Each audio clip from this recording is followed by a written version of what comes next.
I'm a passionate believer in tax cuts, but how long will it take? So my team, in my campaign, we looked at the other 49 states, and we examined in the last 20 years, every time we could find a state that had that passed across the board tax cuts like I'm proposing. And in almost every case, tax revenues went up, not down, the first year after the tax cut. Now, I wanted to quantify the impact of my tax cut plan, so we took an average of about a dozen states we found that had tax cuts. And the average increase in tax revenues after the tax cut, the first year was about 1.5%. And it was positive, and it was 1.5%. The second year it grew to 3.5% or so. The third year was even higher, so it builds. But there's a lot of pent-up interest and demand to come back to California.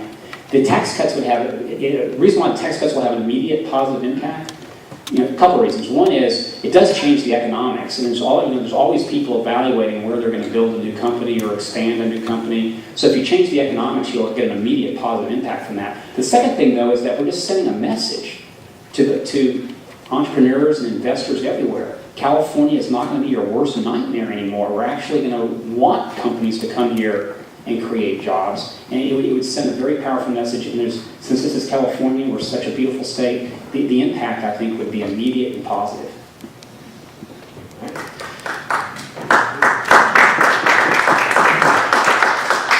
Another question from the audience. If you become governor, will you impose restrictions on California businesses that exceed the limits of laws passed by the legislature, such as you have done in requiring insurance companies that have invested in international companies doing business in Iran to list them as non-admitted assets?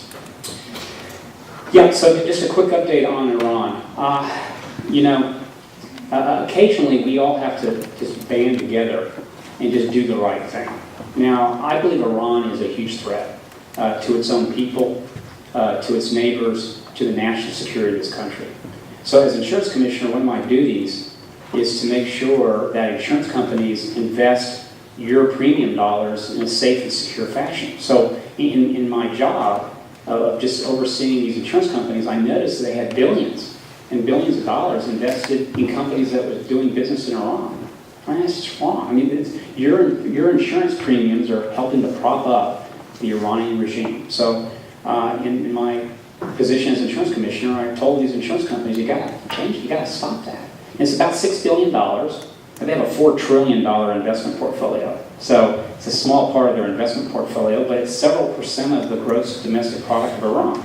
So it's kind of one of these win-wins where they could get rid of these assets. This is not pretty easy for them to do that, so I'm going to get them to do that. On the other hand, it'll put pressure on Iran, which is the right thing to do. So as governor, I do believe, and there are sanctions in federal policy that supports this, and state policy as well. As governor, I do believe that companies that operate here in California should follow the rules. And just as I've done as insurance commissioner, if I find companies that are breaking the rules, not fulfilling their legal obligations to their consumers, I'll pounce on them, because it's not right for consumers not to get the deal that they've made with a company.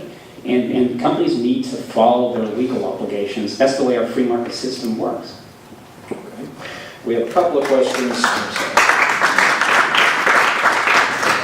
We have a few questions here about K-12 education.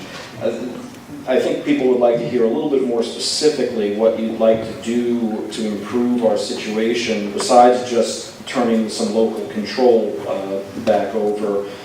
A couple of people asked if you feel like teachers' unions have too much control, and if so, what you would do about it. And there's some question about the fact that California currently ranks pretty close to the bottom in terms of per capita K-12 spending, and do you feel like we've adequately funded our K-12 system? Well, first of all, let me address the question of public employee unions.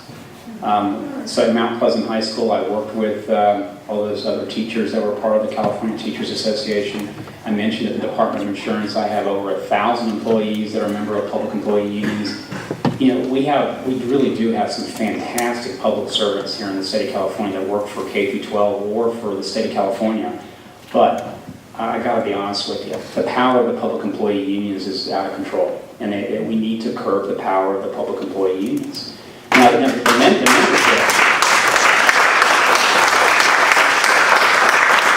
public employees are one thing, but the leadership has gotten to be very powerful, and they block reform. So public employees comprise a very small percentage of our total population, but they have the lion's share of the political power in Sacramento.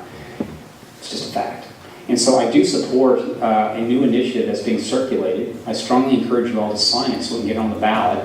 It's the Paycheck Protection Initiative, which basically says that a public employee union has to get permission from the public employee member first before pulling money out of their paycheck to use it for political purposes. And that's exactly what's going on. So that doesn't apply, that's not just the CTA, I'm just talking about all public employee unions. I know that they're not pleased when I talk about this, and I want to work with them. I have worked very successfully with the public employee unions, plan to do so in the future, but we just have to recognize that their power needs to be curbed. Now, with regards to the public school system, we have a couple other thoughts on how I would reform it. Now, I wish I could go to the whiteboard and draw it, but picture this. There's 5,000 public schools in California, 5,000, 6 million kids. I mean, this is enormous. There's more kids in our public schools than most states have total people. It's enormous, huge. So we got 5,000 public schools that report to 1,000 school districts. Now, some school districts have dozens of schools. Some school districts, like a couple hundred of them, have one school. And no matter whether you're a big school district or a small school district, you have staffs and superintendents and boards. Now, these 1,000 school districts report to 58 county boards of education. And each county board has a staff and a superintendent and lots of expenses, no matter if it's a big county or a small county. Now, the 58 county boards of education report to, well, it's not clear. There's the elected superintendent of public instruction. There's the secretary of education. There's the department of education. There's the state board of education. So this is a highly fragmented, dysfunctional system. And now take this highly dysfunctional system that's so fragmented and overlay the 2,000 pages of the education code, and you have a system that's grossly deteriorating rapidly. Here's a number for you. There's 600,000 people who work in K through 12 in California. 600,000. Over half of them are not in the classroom. That's just wrong. And there's a lot we can do to flatten this system. A related question, how can the public employees' pension benefits be modified to help us out of our jam? Well, I do think that people like Bill Lockyer, now the treasurer of California, people like Mayor Willie Brown and others, these are lifelong successful Democratic leaders that have all came to the same conclusion. The public employee pension structure is not sustainable economically, needs to be changed. Now, what I want to do is to modify the pension structure at least for new employees by making public employee union pensions look more like what you would find in the private sector.